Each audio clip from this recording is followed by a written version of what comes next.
তো হ্যালো বন্ধুরা, তোমরা সবাই কেমন আছো? সবাই আশা করি সবাই ভালোই আছে। আজকে একটু বানাবো কচুর লতি শুটকি মাছ দিয়ে। তো দেখাচ্ছি কেমন করে বানাবো। তো এই যে শুটকি মাছের জন্য একটু আদা, কাঁচা লঙ্কা, পেঁয়াজ, রসুন নিয়েছি মশলা বানানোর জন্য। এই যে এগুলাকে ভালো করে ধুয়ে নিয়েছি। এখন গরম জলে একটু নুন দিয়ে সিদ্ধ করে নেব।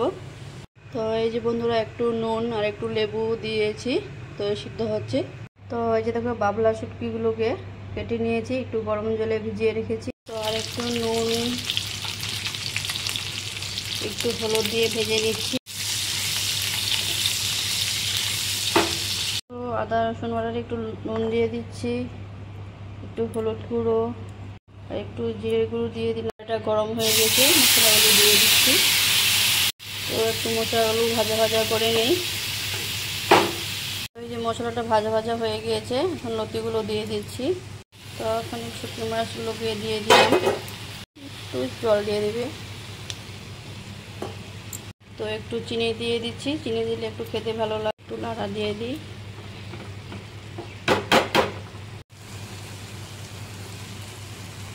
তো এই তো বন্ধুরা, আমার শুটকি মাছ দিয়ে লতি বানানো হয়ে গ্যাসটা অফ করে দিয়েছি। তো আশা করি দেখে তোমাদের কাছে ভালোই লাগবে। তো আমি রাখছি, বাই।